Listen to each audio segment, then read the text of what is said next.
everybody, and welcome back to the Band of Variety channel. In today's video we're going to be doing is a showcase video showcasing the new weapon that I have built for use in my battle videos.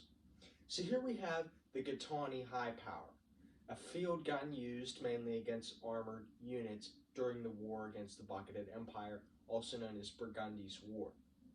So this weapon, like I said, is mainly designed for armored units firing a 50mm cog shell that is designed for armor piercing. It can also be used with AP rounds, anti-personnel rounds, for against military personnel in large numbers or in lighter vehicles or things like that. So that's what that is for.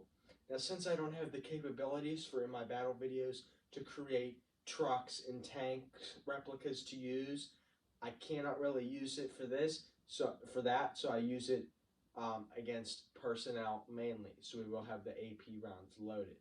But I thought it would be nice because I already have a siege gun, a field mortar, a rocket launcher, and a siege mortar, but it would be nice to have a field gun as well, like something you would see at the end of a hallway or something used to combat personnel, and something that is straight to use against tanks or things like that.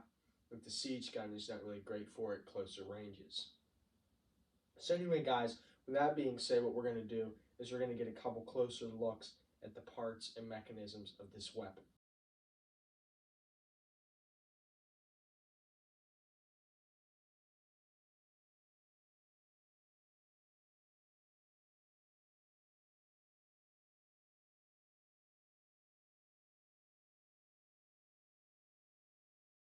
Alright guys, so now that you have seen those photos, now we're going to get a look at explaining all of the parts that you saw.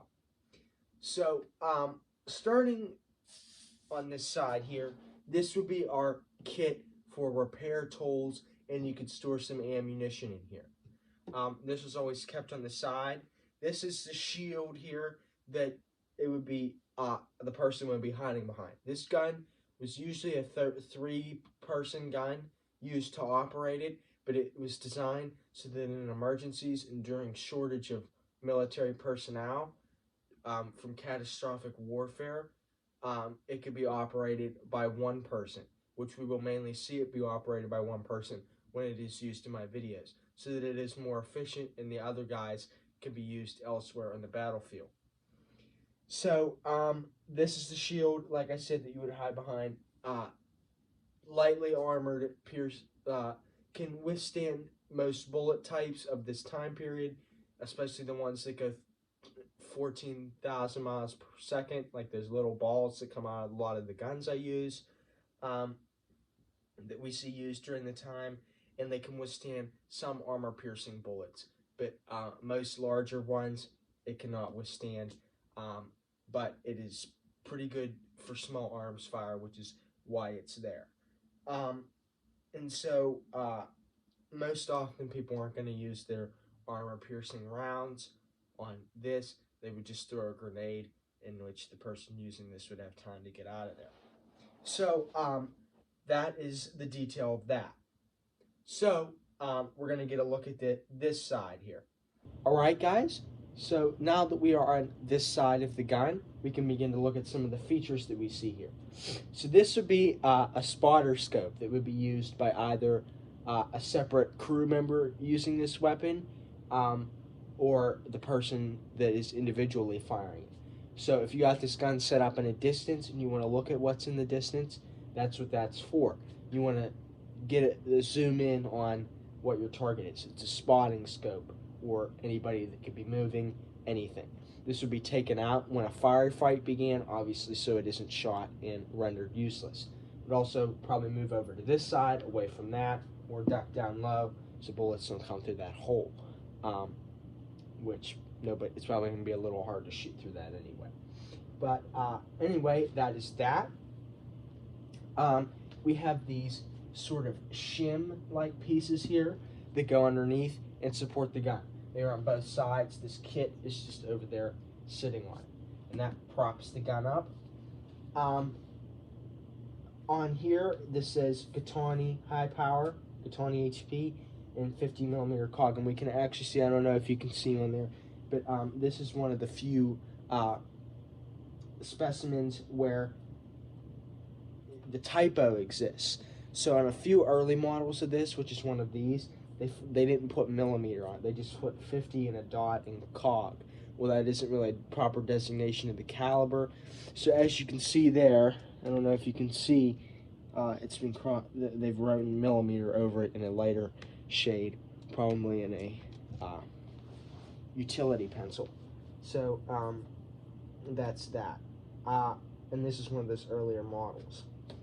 So this was created by Brennan Arms, and it was manufactured in numbers and shipped mainly to the Bucketheads. The Resistance bought a few, but Brennan Arms was actually allied with the Bucketheads, so they pretty much the Resistance were pretty hesitant to buy anything off of them for fear of what they would do.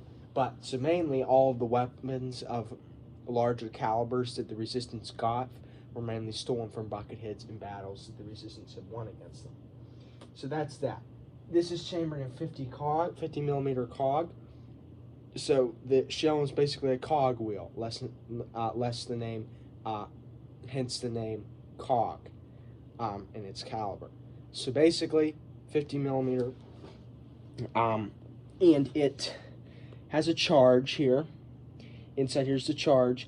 There's an internal primer. There's a firing pin on the inside of this cap. We'll hit this and obviously ignite it. This part will explode and disintegrate, sending the rest of this apparatus out of the barrel and forward to the target. So that could just be stuck in there like that, and then we stick the cap on. I'm not going to do that yet until we're ready to fire though. So when you insert the shell, you would take this club, because the firing pin needed bumping, and you would hit this knob on the back, the knob that you pull the cap off with. That will engage the firing pin into the shell. This is the club that was used, part of the toolkit. Here we have a elevation gauge that is mounted on that hook there. This elevation gauge showed you the horizontal plane between the barrel and how you needed to adjust to get it to the proper elevation to where you needed the shell to go to your target. This was commonly used during long-range engagements with this weapon.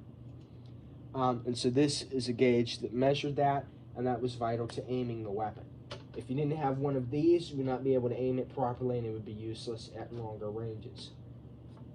That is a vital part of aiming and accuracy of the weapon. Here we have the warning labels, which just basically tell you don't be an idiot when firing this. Serious injuries could result, and it comes with an owner and instruction manual, and it advises you to read that before distribution to soldiers. Up here, the same thing as here, is just in German. German became one of the second spoken languages in the world during Burgundy's War, because many of Buckethead's soldier divisions occupying certain countries, especially the U.S., were German, before they were annexed and sent back to Germany, and there were no longer German divisions in the Buckethead Empire. So basically, that became like one of the second spoken languages after Spanish. So that's why a lot of these warning labels are also in German. And you saw that in the photo. So that's basically the front of this weapon. We also believe I talked about the shims that support the gun, that allow it to be sitting upright. And here we have a block which holds this metal piece here into place, and that keeps the gun steady from rolling to the side or rolling to this side, because this metal piece is not enough to support the gun on alone. It's just to be paired with a piece of wood which comes with the weapon. And so that holds the gun in place. So that is pretty much the gun as a whole. So now, with that being said, what we're going to do is we're going to fire the weapon. So, we're going to stick this in with the Zombie Strike logo facing out. As you can see here, I'm going to get that over there. So we have that, and push that in there, put our cap on, And then now we're ready to fire. There's no safety mechanism or anything. Alright? So now I'm going to get the range opened up. I'm actually going to take this out first so we don't have any accidents. And then we will fire in the next clip. Alright, so I have the range opened up here and I have the telescope and everything moved so we don't put any extra wear and tear on that when firing if we don't need to. Let me put my safety gear on.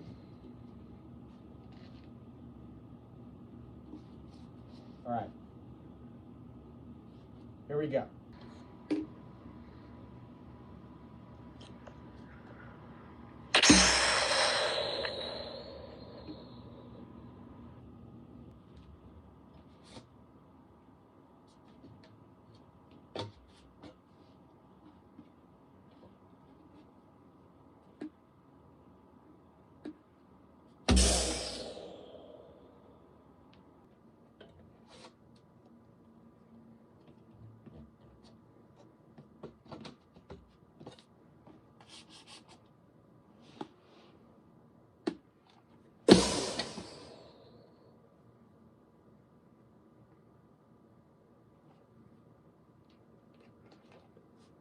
Alright guys, so that is basically the gun. You got an idea how that shoots and everything. And that's basically all there is to see. Obviously there's no enemies or anything to shoot today. But I will be using this in an upcoming battle video. I'm going to wait till the fall to make that video because I need it to be gloomy and colder. There isn't as many as that of those days in the summer. So, I will be waiting to that, and that will be the Battle of Bradford Hill, and we will see this gun used against resistance forces. So please stay tuned for that battle. And I have one more thing to show you today. So we have upcoming modifications to other weapons that I have. So here I have the H-Pack Siege Gun. If you're more interested in learning about this, there's a video way down on my channel. If you scroll right down from the top, you'll find something about this gun. It says H-Pack Siege Gun, artillery gun, whatever. You'll see it if you want to learn about how it's made and everything and how it works. I have a video detailing that. But basically, in the future, I will be putting one of these hooks or something like it on here as well for this adjustment elevation gauge that I mentioned earlier in the video, because that is most important on a siege gun where you will need to adjust for elevation, such as in this weapon. And then this will become the H-Pack A1, as A1 and A2 and so on are added to weapons when small changes are made to the original design, which will be added to this. Like that. This is actually already the A1 because of the changing in straps for the ocular sights, optic sights, and optic adjustment there. So those weren't the original straps. So this will actually be the H-Pack A2 when this is added. But I will get around to that eventually. But anyway, guys, that's going to be it for today's video. So please like, subscribe, as it helps out the Bandit Variety channel. And stay tuned for anything else I do on the channel. I have completed the Stalingrad campaign of Call of Duty 2. And we will be moving on to the North Africa campaign. And I will be filming that. So that's what's looking like for gameplay. We obviously have this video now about this weapon. And then you obviously have Bradford Hill to look forward to in the fall. That battle video coming up. Anyway, guys, that's going to be it for today's video.